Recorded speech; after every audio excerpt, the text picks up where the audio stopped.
इंट्राआर्टिक्युलर fracture. Fracture म्हणजे अस्थिभंग, पण मराठीत बोलताना आपण अस्थिभंग म्हणत नाही, फ्रॅक्चरच म्हणतो. या लेखात आपण फ्रॅक्चर असाच उल्लेख करू. तसेच इंट्राआर्टिक्युलर फ्रॅक्चर म्हणजे काय हे त्याची व्याख्या जाणून घेऊ.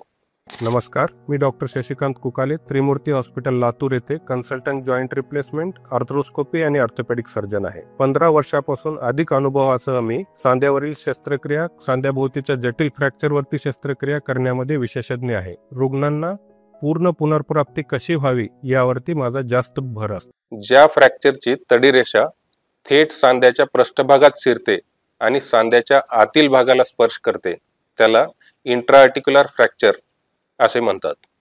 हाडांचे मोडणे म्हणजे फ्रॅक्चर होणे. जोपर्यंत फ्रॅक्चर केवळ हाडांपुरतेच मर्यादित असतात तोवर ती काही अंशी बरी करण्यास सोपी असतात. पण जर का एखादी फ्रॅक्चर थेट सांध्याच्या पृष्ठभागावर पोहोचते तेव्हा त्याचा उपचार करणे अवघड होते. अशा प्रकारच्या जखमा उपचार करण्यास अत्यंत किचकट समजल्या जातात, कारण त्या थेट सांध्याच्या हालचालीवर, स्थिरतेवर आणि भविष्यातील सांध्याच्या कार्यक्षमतेवर परिणाम घडवू शकतात. याची कारणे काय आहेत? इंट्राआर्टिक्युलर फ्रॅक्चर बहुधा जोरदार दुखापतीमुळे होतात. उदाहरणार्थ रस्ते अपघात, उंचावरून पडणे किंवा क्रीडा अपघात. तसेच काही वयोवृद्ध लोकांमध्ये थेट सांध्यावर थोडा जरी अपघात झाला, ऑस्टिओपोरोसिसमुळे कमी जोरात झालेल्या दुखापतीनेही असे फ्रॅक्चर होऊ शकतात. याचे वैशिष्ट्ये काय आहेत? इंट्राआर्टिक्युलर फ्रॅक्चर, एक, हे सांध्याच्या पृष्ठभागात तडे जातात, हे फ्रॅक्चरचे मुख्य लक्षण आहे. 2, हाडाचे तुकडे होणे, तुकडे हलल्यास सांध्याची समतलता बिघडते. 3, जास्त सूज आणि वेदना, सांध्यांमध्ये रक्तसंचय किंवा हिमआर्थ्रोसिस झाल्याने रुग्णाला तीव्र वेदना होतात. नंबर 4, हालचालींचा अडथळा, रुग्णांना सांधा वाकवता किंवा मोडता येत नाही. सामान्यरित्या कोणत्या सांध्यात इंट्राआर्टिक्युलर फ्रॅक्चर होतात? सामान्यतः नंबर 1, गुडघा, गुडघ्याच्या सांध्यामध्ये टिबियल प्लॅटो फ्रॅक्चर म्हणजे पिंडरीच्या हाडाचं फ्रॅक्चर. तसेच इंट्राआर्टिक्युलर फीमर फ्रॅक्चर, कोपराच्या ह्याच्यात डिस्टल ह्युमरस फ्रॅक्चर किंवा ओलेक्रनॉन फ्रॅक्चर हे इंट्राआर्टिक्युलर फ्रॅक्चर आहेत. घोट्यामध्ये मॅल्युलर फ्रॅक्चर्स हे इंट्राआर्टिक्युलर आहेत. तसेच मनगटामध्ये डिस्टल रेडियस फ्रॅक्चर जे सांध्यामध्ये जाते ते इंट्राआर्टिक्युलर आहे. खांद्यामध्ये प्रॉक्झिमल ह्युमरस फ्रॅक्चर असे प्रकार आहेत इंट्राआर्टिक्युलर फ्रॅक्चरचे. तर इंट्राआर्टिक्युलर फ्रॅक्चरचे निदान करण्यासाठी काय करावे लागते?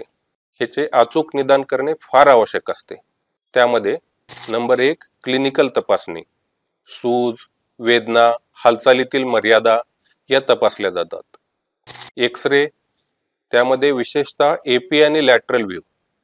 सीटी स्कॅन हे विशेषतः सांध्याची समतलता तपासण्यासाठी अत्यंत उपयुक्त आहे.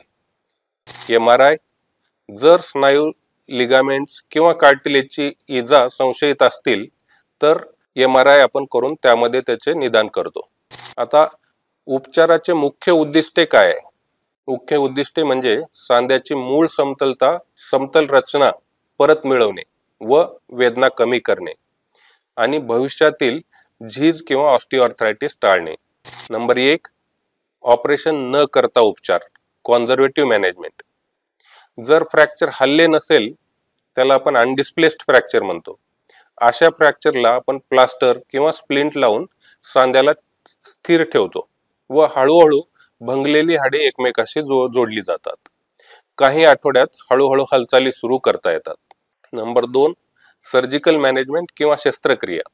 सांध्याची हाडे हल्ली असली तर ते अस्थिर फ्रॅक्चर असते व यासाठी शस्त्रक्रिया आवश्यक असते. कॉमनली जाणारी शस्त्रक्रिया म्हणजे ओपन रिडक्शन आणि इंटरनल फिक्सेशन ही सर्वसाधारण पद्धत आहे. यामध्ये फ्रॅक्चर उघडून आपण त्याला प्लेट, स्क्रू किंवा इतर उपकरणांनी हाड योग्य ठिकाणी स्थिर करतो. काही गुंतागुंतीच्या फ्रॅक्चरमध्ये बाह्य स्थिरीकरण किंवा एक्सटर्नल फिक्सेटर वापरले जाते. यामध्ये बाहेरून हाडामध्ये काही पिन जातात व त्याला बाहेरून रॉडने जोडले जाते. हे समजून घेणे गरजेचे आहे की फ्रॅक्चरचा उपचार म्हणजे तुटलेली हाडे योग्य प्रकारे जोडून त्याला स्थिर ठेवणे. असे केल्यास फ्रॅक्चर हळूहळू जुळत जाते. शस्त्रक्रियेनंतर काय काळजी घ्यायला पाहिजे? सगळ्यात महत्त्वाचं म्हणजे फिजिओथेरपी, व्यायाम हे सर्वात महत्त्वाचा पार्ट असतो. तो करून हळूहळू हालचाली वाढवतात. त्याचबरोबर खूप काळ इमोबिलायझेशन किंवा हालचाल न करणे टाळणे, म्हणजे हालचाल करायला पाहिजे, हालचाल करणे टाळणे हे फार महत्त्वाचे असते. जर रुग्णाला हलू दिले नाही तर तिथं स्टिफनेस येतो व तो सांधा कायमचा सरळ राहतो. सांध्याच्या कार्यक्षमतेसाठी नियमित व्यायाम, स्नायूचे बळकटीकरण आणि वेदना नियंत्रण आवश्यक असते. गुंतागुंत किंवा कॉम्प्लिकेशन्स, म्हणजे यामध्ये काय कॉम्प्लिकेशन्स होऊ शकतात? इंट्राआर्टिक्युलर फ्रॅक्चरचा योग्य वेळी आणि योग्य पद्धतीने उपचार केला नाही तर पुढील समस्या उद्भवू शकतात. त्यामध्ये एक, सांध्याचा कडकपणा, जो फार कॉमनली ऑब्झर्व केला जातो. नंबर 2, सांध्यांचे असमतल जुळणे किंवा माल युनियन, त्यामुळे ऑस्टिओआर्थरायटिसची सुरुवात होते. सततची वेदना व हालचालीवर मर्यादा. नंबर 4, हाड बरे होण्यास विलंब किंवा डिलेड युनियन. व्हिडिओ आवडल्यास कृपया लाईक करा, सबस्क्राईब करा आणि बेल आयकॉन बटन दाबा. त्यामुळे आम्ही नवीन व्हिडिओ टाकताच तुम्हाला सूचना मिळतील. तर याच्यात निष्कर्ष काय आहे?